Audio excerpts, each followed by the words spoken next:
Our hearts beat to the city streets. We began to feel the fire. We rise like hello everyone, আমি স্মিতা। আমার নতুন একটা ভিডিওতে তোমাদের সবাইকে জানাই অনেক স্বাগত এবং ভালোবাসা। আশা করছি সবাই খুব ভালো আছো, সুস্থ আছো। তো এই যে আবার নতুন একটা ভিডিও নিয়ে তোমাদের সাথে হাজির হয়েছি। তো এখন বাজে ঘড়িতে ওই 10টা মতো। তো জলখাবার খেয়ে কিন্তু রান্নাটা সাথে সাথে বসিয়ে দিয়েছি। ভাত হচ্ছে এক সাইডে, আর এক সাইডে আমি রান্নাটা করছি, মানে শিম ভাজাটা বসিয়ে দিলাম।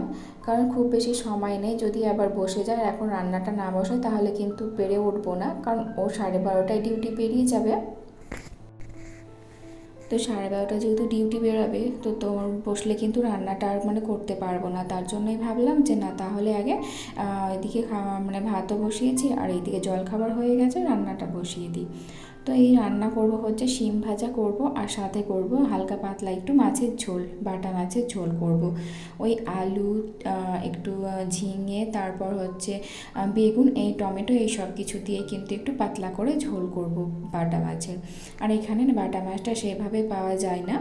তো আমি মার্কেট গিয়েছিলাম মাছ আনতে, তো সেখানে দেখেছিলাম যে ছোটো সাইজের বাটা মাছটা আর ভালো ছিল, ফ্রেশ ছিল। তো আমি নিয়ে এসেছিলাম। তো আগের দিনে কিছুটা করেছিলাম আর অর্ধেকটা রেখে দিয়েছিলাম।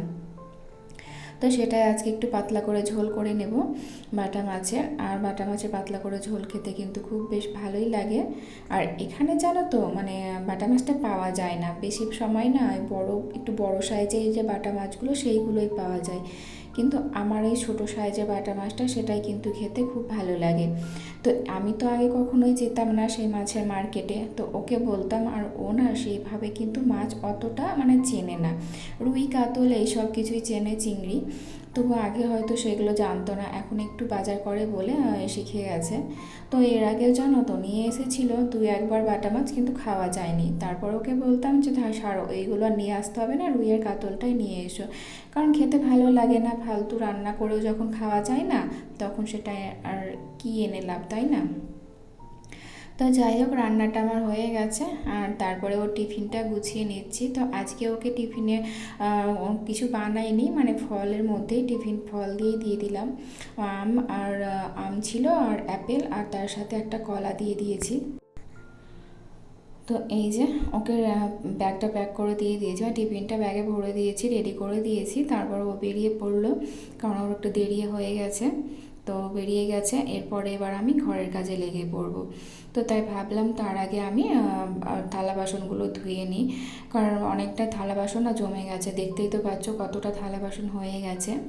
তো তার জন্য আগে থালা বাসনগুলোই ধুয়ে নিলাম। আর থালা বাসনের কাজটা একটু বেশি। আর তারপর দেখো মেয়ের কাণ্ড, এখন এত রোদ্দুর আর এত গরম, তার মধ্যে বলে কিনা মাম্মা আমি পার্কে যাব। তোকে বললাম বিকেলে নিয়ে যাব, কিন্তু ও তো শুনবে না। তাই ও নিচে গড়াগড়ি দিচ্ছে আর কান্না করছে আর বলছে মাম্মা আমি পার্কে যাব। তো অনেকক্ষণ বোঝালাম, বোঝানোর পরে ও কিন্তু বুঝতেই চাইছে না, মানে ও এমন একটা মানে জেদ করে নেয় যে বুঝতে চায় না। তারপর আমি কিন্তু ওকে ছেড়ে দিই। তো কান্না করছিল, ওকে রেখে দিয়েছি ওর মতো করে, ও ঠিক হয়ে যাবে 2 মিনিট পরে। তো এই যে রান্নাঘরে এসে আবার আমি গ্যাসটা মুছে, তো রান্নাঘরটা পরিষ্কার করার পরে বাকি কাজগুলোই করব। তার জন্য রান্নাঘরের কাজ আগে একদম মিটিয়ে নিয়েছি, এবার চলে এসেছি ঘরের কাজ করতে। আর এই তো বললাম না যে মেয়ে কান্না করছে পার্কে যাওয়ার জন্য, তার জন্য দেখো কি অবস্থা করেছে। মানে আমার তো এমনিতে সকালে ঘুম থেকে ওঠার পরে বিছানাটা মানে গোছানো হয়নি, কারণ যেহেতু ওরা বাবা মেয়ে পরে ওঠে তার জন্য, আর সেইভাবে গোছানো হয় না। তো যখন ওর ডিউটি থাকে দুপুরে, তখন কিন্তু যাওয়ার পরে আমি কিন্তু রুমটাকে ভালো করে গুছিয়ে নিই, বিছানাপত্র একদম ভালোভাবে ক্লিন করে নিই। তো তার জন্যই, আর মেয়ে কান্না করছিল বলে না, ও সব কিছু আরও ছড়িয়ে ছিটিয়ে দিয়েছে। আর দেখছো কি দুষ্টুমি, আমি ভেতরে কিছু জিনিস রাখছিলাম, তার সত্ত্বেও ও কিন্তু ওপরে এসে আবার দুষ্টুমি করছিল। কারণ ওই তো বললাম একটু রেগে আছে, এখন ওর মতো ও কম চলবে। তো তার জন্য ওকে এবার এখানে বসিয়ে দিয়েছিলাম ওপরে, কি একটু বসো আর আমি কাজগুলো করে নিই। তারপরে একটু ফোন দিয়েছি, কারণ ফোন না দিলে না একটুও কাজ করতে দেয় না। জানি যে ফোন মানে বাচ্চাদেরকে দেওয়া ভালো না, কিন্তু কিছু করার নেই জানো তো। কারণ একটু যদি ফোন না দিই তাহলে কিন্তু বাকি কাজগুলো না কিছুই করতে দেবে না, শুধু দুষ্টুমি করবে, বদমাশি, বান্না এইসবই করতে থাকে। তো তার জন্য না কাজের সময় একটু কিন্তু ফোনটা দিতেই হয়। তো এই যে আমার ঘরটার মোছা হয়ে গেছিলো, কাজ করে নিয়েছি, তারপরে স্নান করে চলে এসেছি। তো অনেকটা কিন্তু বেজে গেছে, এখনও প্রায় 3:30 মতো বেজে গেছে হয়তো। তো তারপরেই তো একটু পুজোটা করে স্নান করে সিঁদুর লাগিয়ে পুজো করে নিয়েছি, আর তারপরে খাবারটা খেয়ে নেবো, কারণ খিদেও পেয়ে গেছে খুব। তো খাবার খাওয়ার পরে মেয়েকে ওইদিকে টিউশনে রেখে এসেছিলাম। তো টিউশন থেকে আনার পরে আবার একটু মার্কেটে বেরিয়েছিলাম, কিছু নেওয়ার ছিল। তো তারপরে এই যে দেখতেই পাচ্ছ, মেয়ে এবিসিডি নিয়েছে। ও বাইরে গেলে ও কিন্তু কিছু না কিছু নিতেই হয়। আর ও বলছিল কয়েকদিন থেকে মোমো খাবো, তার জন্যই আরও গেছিলাম মোমো আনতে। চিকেন মোমোটা পাইনি, ভেজ মোমো পেয়েছি, বাট ভালোই ছিল খেতে। মেয়েকে বললাম কেমন লাগছে মাম্মা, ও তো বলছে মাম্মা দারুণ হয়েছে, কারণ অনেক দিনই হয়ে গেল ওকে কিন্তু মোমো আর এনে দেওয়া হয় না। তো আজকের ভিডিওটা এই পর্যন্তই, দেখাবে আবার অন্য ভিডিওতে। Tata, bye bye, good night.